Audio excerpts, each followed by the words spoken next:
Bonjour, je me présente Caroline Robinson, docteur en neuropsychologie et maman de bientôt 3 enfants. Ma mission est d'inspirer les mamans entre science et réalité à s'actualiser et s'épanouir sous leurs différents chapeaux. Dans cette vidéo, j'explique un truc fort simple et qui paraîtra en fait probablement même très banal, mais qui est vraiment bénéfique et aidant dans le quotidien. Bref, c'est pas à sous-estimer, car ce jeu peut réellement faire des miracles, car c'est exactement ce dont nos enfants ont le plus besoin, c'est-à-dire la connexion avec leurs parents. Plus il y a de connexion, plus l'attachement est sain et sécure, plus à court terme aussi, on va voir que l'écoute et la coopération vont être favorisées. Et ici, je dis truc, mais je veux souligner rapidement que généralement, je ne suis pas particulièrement fan des trucs et astuces de la parentalité.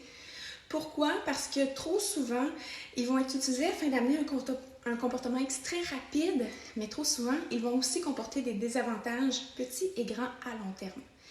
Ce que je vous présente aujourd'hui, c'est un des bons trucs, le jeu des provisions. C'est pas quelque chose que j'ai nécessairement appris sur les bancs d'école, donc je ne sais pas exactement d'où ça vient, mais pour ma part, ma mère avait l'habitude, quand j'étais enfant, de donner et de prendre des provisions quand on devait se quitter et quand on se retrouvait. En gros, super simple, on faisait le plein de câlins, le plein d'amour. Donc aujourd'hui, je lui accorde le crédit. Merci maman. Et peut-être que vous avez quelque chose de similaire en place présentement, que vous utilisez un autre nom ou un concept différent. C'est vraiment génial. Aujourd'hui, je vous présente ma propre version dans ma famille. Alors, pour commencer, l'objectif est super simple. Faire le plein de provisions, remplir le réservoir de maman ou de parents, d'amour, de rire, etc. Donc, c'est un jeu qui va nécessiter plein d'authenticité, de proximité aussi. Et l'idée, c'est vraiment de s'amuser et de connecter avec notre enfant. Donc, soyons fous, soyons créatifs et amusons-nous. C'est à faire à tout moment. Donc, avant de quitter notre enfant, en retrouvant notre enfant, par exemple avec le fameux retour à la garderie, quand on sent qu'il y en a davantage de besoins, quand on sent qu'il y a besoin de proximité, de sécurité, de rassurance, ou quand on voit aussi qu'il vit juste beaucoup d'émotions.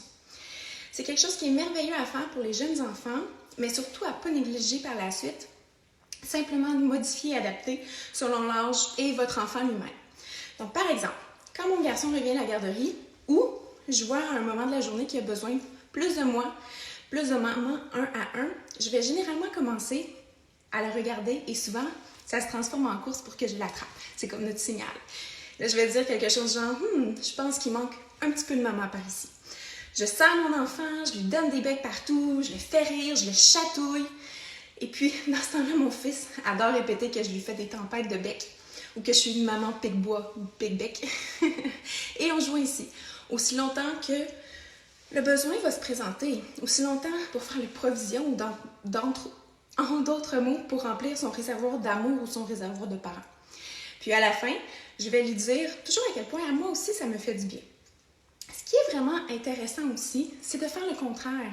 C'est de dire, maman a vraiment besoin de provisions. Puis mon fils adore jouer le jeu. C'est toujours vraiment un moment qui est positif, puis je vois automatiquement l'impact sur son comportement et ses émotions ensuite. Ce dont l'enfant a le plus besoin dans ses premières années de vie, c'est simple, c'est une connexion à ses parents qui est sincère, constante, régulière, profonde. Donc, offrons-lui toutes les provisions nécessaires.